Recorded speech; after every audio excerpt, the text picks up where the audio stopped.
place. No, but no, no, no, no. do your worst. This is very, Let's do it. very innocent. All right. We already know about all the magic hoopla, and that's Sure. cool. A couple questions for you. Question number one: who has the best hair on the Pro Tour? Okay. And who is the worst dressed?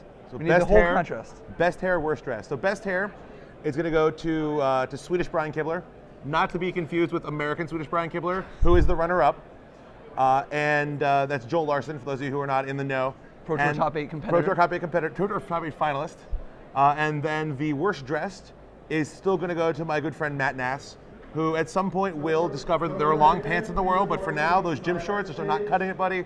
We got to do something with that wardrobe. Question number two. Okay. So let's picture, you know how sometimes you get handcuffed to somebody for the rest of your life? Sure, it's a normal event for happens to people all the time. Which of these three individuals, if you had to pick one of these three to be handcuffed to for the rest of your life, Yep. which do you pick? Okay. Brian Kibler, Sam Black, or John Finkel, All and right. why? So this is an easy one for me. I'm going to go, first I'll eliminate people. First I'm going to eliminate Brian. So I could not be handcuffed to Brian because every time you walk by a mirror, you have to stop and pause for like 30 seconds. You just can't get anything done. It really decreases productivity. So I'm going to go not Brian Kibler. I'm also going to go not John Finkel because he goes on all these OkCupid dates. He's dragging all over the place, and I don't want to be a third wheel all the time. I'd feel really bad. So I'm going to go with my good friend Sam Black. Sam and I get along very well. We have the same interests. He's light enough that I can kind of drag him along behind me if I want to get somewhere quickly. I think there's a lot of upside to being handcuffed to Sam. So I'm going to go. He's also a great cook. Only vegetarian food, but he's an amazing vegetarian cook. So I'm going to go Sam. All right, good answer. So when competing in League of Legends events, Competing, that's a loose term for what I do. But who's your favorite character and why? sure, when stumbling through games of League of Legends, I'm a jungler. I don't really know how to play the other lanes. Actually, if some people tuned in, Brian Kibler streams them this recently. Everyone got to watch me just embarrass myself top. My favorite character is Amumu. He's an adorable little mummy, which is an awesome kind of flavor side there, and he's extremely powerful. And it was the first character I ever learned how to play. So I'm gonna go Amumu. Good answer. So, you know how a lot of people like things? Yeah, sure. People like things. What about things people hate? The Yankees, the Heat, or the Cowboys? Who do you dislike the most, or like Sure. the least? This is tough for me. So I grew up in the Bay Area. I'm from San Francisco. So my hometown football team is the Niners, actually. Not the Oakland Raiders. They were in LA when I was born. I was a little kid. So definitely the Niners. And the Niners-Cowboys rivalry is historic. And we really hate the Cowboys.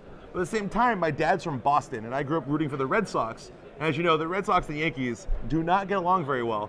To the point where actually, like my dad and his good friend, they were coaching Little League, and they refused to coach the Yankees team. They threatened to quit the league because they would not coach a Little League team named the Yankees. So my hatred of the Yankees goes very deep. No problem with the Heat, really. I love basketball. They're a great team. So for me, it's really tough between Yankees and Cowboys. I think the Yankees edge it out. Final question. Final This is question. for all the marbles. All right, I'm ready. What is your favorite karaoke song to perform? So this depends on kind of where in the evening you are. And for people who've been out to karaoke a few times, you start out in one place, you kind of wind up somewhere else, and it's a journey. Early in the night, I actually like to go back to a classic from kind of the late 90s, Semi-Charmed Life by Third Eye Blind, which is a song I listened to I think in high school, kind of college age. And it's a great little number, kind of upbeat and fun. As the night progresses, I start to think that I have a little swagger and I can keep up with other people. I actually like to do a little 50 Cent up in there, which is probably very embarrassing. Expanding your range a little? Expanding the range. You can't just be pigeonholed there. So probably Ride With Me, 50 Cent is my closer. And it gets pretty ugly at that point. No one wants to hear that. All right. Well, we're going to kick it over to a Deck Tech. Seal Deck Tech with Jerry Thompson? Seal Deck Tech with Jerry Thompson coming up next. Everyone, thank you for tuning in. And yeah, thanks for having me. All right. SCG Live is brought to you by StarCityGames.com, where you can now pre-order Dual Decks, Soren vs.